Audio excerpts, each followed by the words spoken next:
I was in part of a protest at Anderson Hall, the forestry building.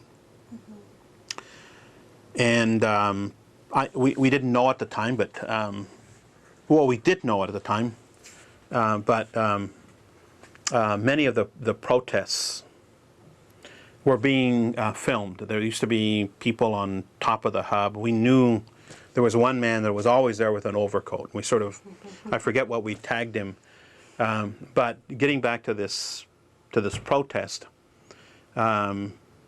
involved in this protest were people like Robbie Stearns, who's very involved in labor issues in the city of Seattle. Anyway, 7 of us were identified as leaders of this protest at Anderson Hall, and we were kicked out of the university. And it's kind of funny thinking back, because we still lived in this little apartment that I mentioned earlier, and I was rooming with Guadalupe, who is obviously has the same last name. And it was Saturday morning, and I don't know what we were doing, but I didn't want to get up. There's a knock on the door, and he responded, and he said there was someone out there with a letter for him, a registered letter. And I said, just sign for it and take it. And the letter was from the president of the university telling me that I had been kicked out. So. And the reasons? The reasons is because of this disruption at Anderson Hall. Mm-hmm. What was this protest about in Anderson Hall? Actually, it was a hearing concerning other students. One of the things that happens in coalition building is you incur debts. You do for me, I will do for you.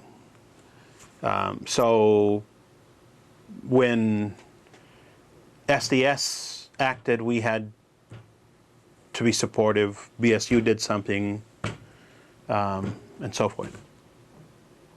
So it's part of the reason that I was there. As we said then, in solidarity. Okay, we would be there. But we were identified. And 7 of us were kicked out. We refused to go.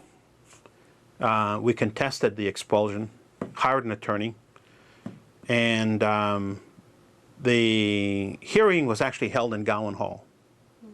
But there were so many people there that couldn't get into the hearing. That's where the old law school used to be at the time.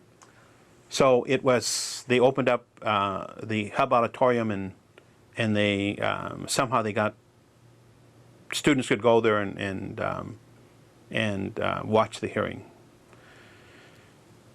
We were reinstated. Thank goodness. Mm-hmm.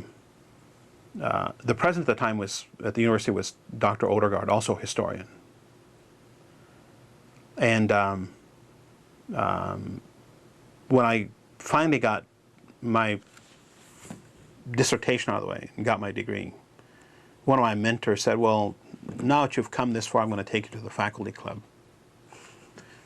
A member of the history faculty. So I said, sure. So who do we run into as a fresh Ph.D.? But the very person who had kicked me out of the university, Dr. Odergaard, also a historian. My mentor didn't know about this. Mm-hmm. And if she did know, she didn't let me on. But we were in the food line, and she says, oh, Dr. Odergaard, let me introduce you to a new Ph.D. in history. And I remember he looked at me, and he was surprised that I was still there. Mm-hmm. And I think he said something like, I think we've met before. And indeed, we had met before.